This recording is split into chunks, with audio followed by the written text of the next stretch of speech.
Joining us now for some review of today's newspaper around the world is Arise News analyst Emmanuel Efeni. I have no guts to be able to shout great Malabite, but I will shout great Malabite. You have the energy. Good morning, Rufai. Good morning, Ayo. Good morning, yes, sir. we'll start the review with this day Nigeria's newspaper of record. The lead story, just before the lead story, how G5 governors, other PDP leaders stand on presidential choice.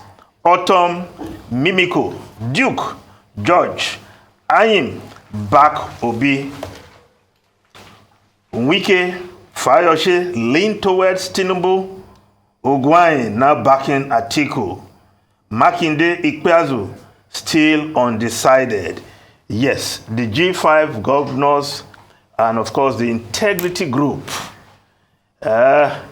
they are yet to make their pronouncement as a group, as Governor Wike promised last year.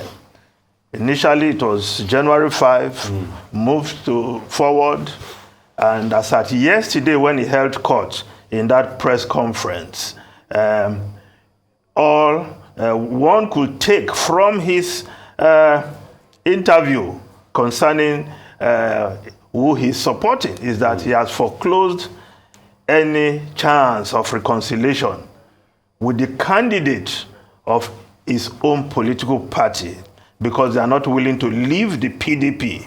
Of course, a number of them have dashed to the court to get injunction to restrain the PDP from suspending them for anti-party activities. Governor Autumn came out yesterday and he said he's backing the Labour Party candidate, Peter Obi. Well, Seyi Makinde received Asiwaju Bola Ahmed Tinubu yesterday, the candidate of the APC.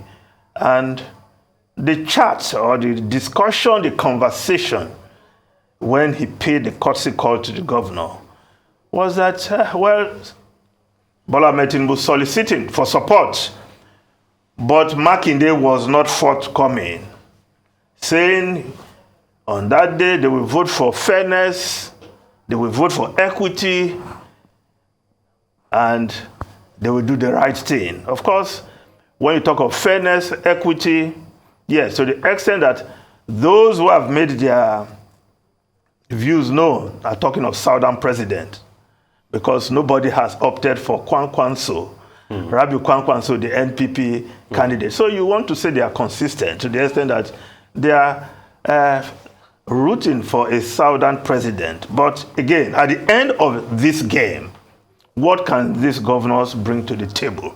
Because recall, when Makinde launched his campaign, his supporters were saying, Atiku, Atiku, Atiku. So will he go against the grain of his supporters who are rooting for Atiku? How will that pan out? But at the end of the day, if Atiku loses, the governors, these 5 governors, and the other integrity group will tell you, we said we are going to help them lose. But if Atiku wins, what becomes of the fate of these governors and other PDP leaders who are rooting for other candidates? But we'll move on. It will unfold in the fullness of time. 8 days to go. We'll know how powerful these governors are, whether they can get all supporters of PDP in their states to vote for another presidential candidate other than that of their party, while those same voters will be voting for the National Assembly candidates of the PDP. Left to be seen. Now, the lead story, Buhari insists new cash policy will address insecurity, corruption. Emefiele appeal for support, meets bank executives, directs them to make old 200 Naira available. Says temporary pains, regrettable. Withdraw your suit against federal government. Katsina commissioner tells governor of Baseki, Apex Bank, POS operators meet, strategize on cash disbursement across Edo State.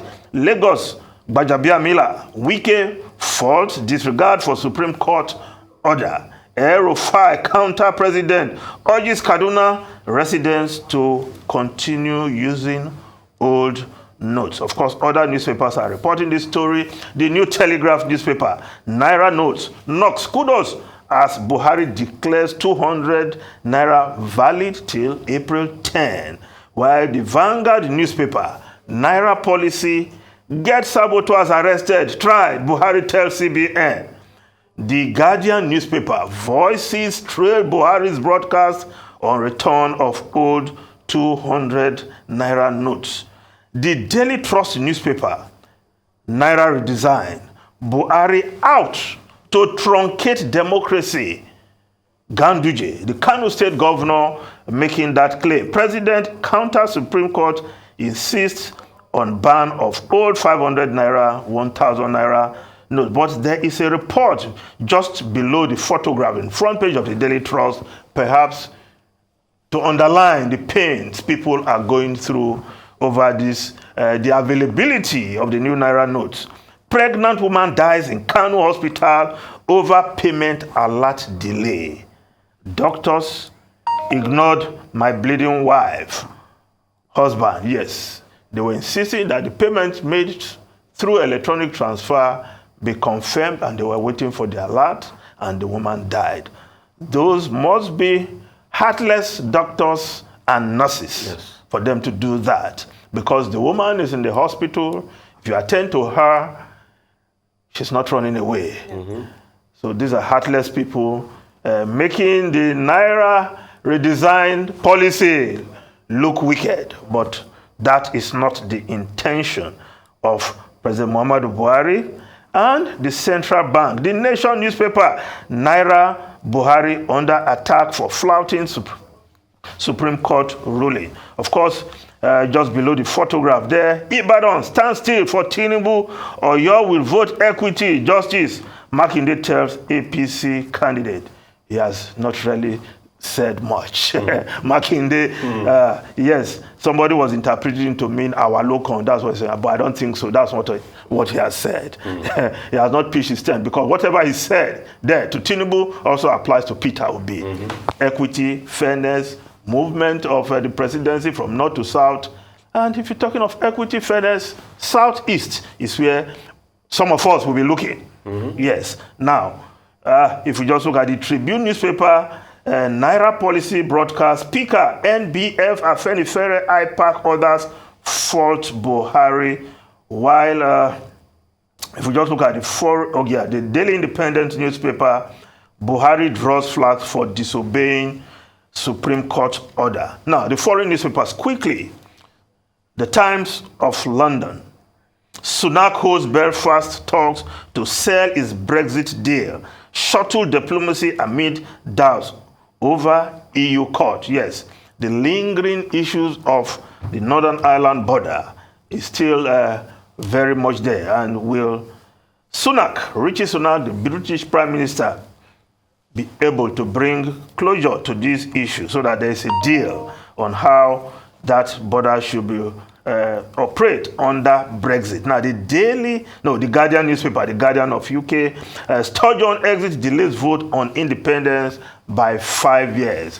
Well, would that independent referendum ever take place again?